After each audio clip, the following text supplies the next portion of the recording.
In the name of the Father, and of the Son, and of the Holy Spirit. Amen. The grace of our Lord Jesus Christ, and the love of God, and the communion of the Holy Spirit be with you all. O God, come to my assistance. O Lord, make haste to help me. You are my rescuer, my help. O Lord, do not delay. My beloved in Christ, it is by this Psalm 69 that our liturgy opens on this 18th Sunday in ordinary time.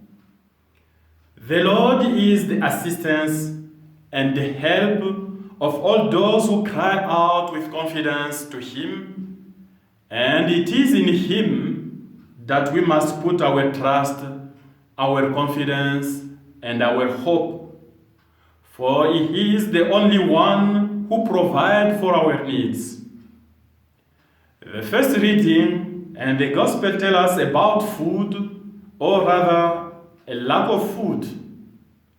The prophet Isaiah, in chapter 55, verse 1 to 3, speaks to people who are desperate, discouraged, tired, after their long exile of 50 years. He invites them to turn to the Lord. Listen to the Lord and you will live. Their life depends on the Lord. As people in exile on this world, us, we are invited to rely on the Lord, to trust in Him, to put our confidence in Him, even in the most desperate situations. In the second reading, taken from the letter to the Romans, St. Paul speaks to us precisely of this gratuitousness of the love of God in Jesus Christ.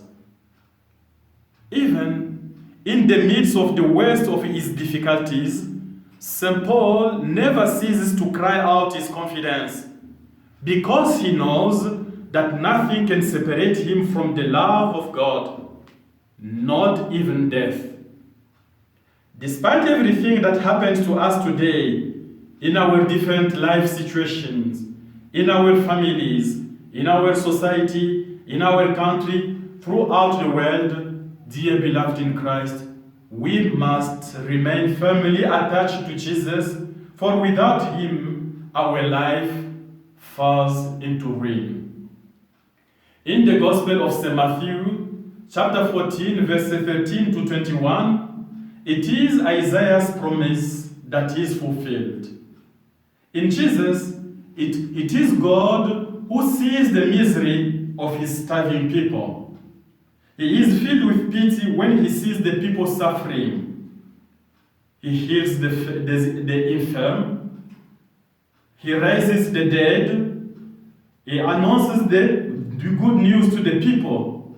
And He gives them joy, the joy of living. Through the word and actions of Jesus, it is the Lord and the love and mercy of God that are given to humanity.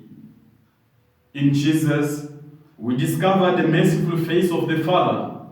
In Jesus, we discover how much God loves every one of us.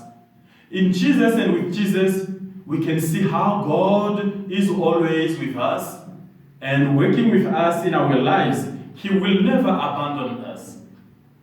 On this day, we ask the Holy Spirit to make our heart like Christ's, attentive and open to the misery and hunger of our brothers and sisters.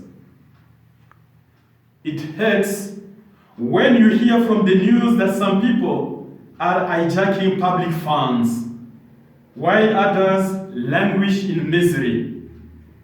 Where is distributive justice?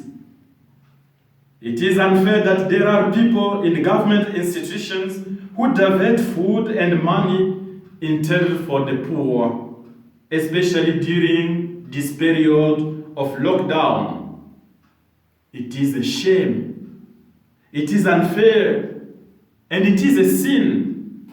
Stop misappropriating the goods of the people, the goods of the poor.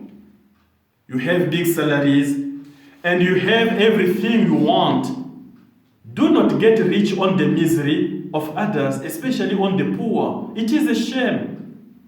Let us act like Jesus, who had pity on the poor and the hungry. We were chosen by the people to take care of them, to protect them, to shelter them, and to give them the dignity of living. Let us not be the ones to commit crime against our own people. We must protect the people of God.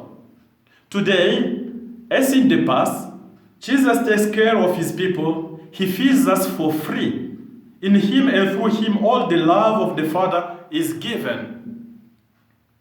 In the reading of the Gospel, we can take more step. Jesus was sent to feed the hungry. He perceived in this multiplication of loaves a sign of the Eucharist. You can perceive that in this multiplication of the loaves, a sign of the Eucharist, of the Mass. Jesus' actions are the same as at the Last Supper. He took the 5 loaves, he pronounced the blessing, he broke the loaves, he gave them to the disciples, to the people who were hungry. This bread, which is proclaimed in today's Gospel, is that of eternal life.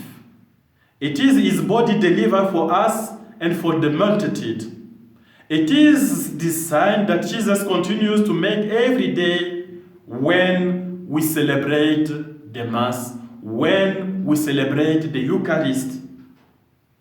Through this Eucharist and through the ministry of his priest, Jesus continues to feed many people today throughout the world, uniting men of all nations, men of all races, men of all languages, in one nation, in one body, the body of Christ. All mankind is invited to the wedding feast. Jesus did not come for the privileged, but for the multitude, for the good as well as the bad. When the priest says, "Blessed are those who are called to the supper of the Lord," blessed are those who are called to the supper of the Lamb, it is not only a pronouncement for those who are physically present at Mass, but for all people without distinction. Even those who are absent, they are called to the supper of the Lamb. All are invited to share the gift of the Eucharist, the gift that Jesus makes of his life and that he gives completely without keeping anything for himself. Through the Eucharist, Jesus tells us, "Come to the waters, and he who has not money, come, buy and eat without money, without price." On departing from this Mass, we are sent out with a basket full of graces and blessings to distribute to others, to share with others the joy of the Lord and the joy of living in the Lord. That is what we have received from the Eucharist during the Mass. We have received the basket of blessings and graces, and we must share this grace, this blessing to other people. You do not have to be rich to share. Even the poorest in the world has something they can share, they can give. A simple glass of water, a smile, joy, hope is what we can share today between us with other people. As we hear this gospel today, we think of Mary at the wedding feast at Cana. She saw that there was a lack of wine. She also sees our lacks, lack of bread, lack of love, lack of unity, lack of security, lack of peace, lack of understanding in our families. We need that. And Mary never ceases to intercede with her Son for us and for our world, always Mary will intercede for us. And even today, she keeps telling us, do whatever my son tells you. Dear beloved in Christ, may this Eucharist open our heart to the joy of sharing with those who have nothing. Because you know that St. Paul said, we receive more when we give. Let us open our heart to share what we have, and we'll receive again more blessings from our God. Amen. The Lord be with you. May Almighty God bless you and protect you, the Father, the Son, and the Holy Spirit. Amen. Let us go in peace and glorify the Lord.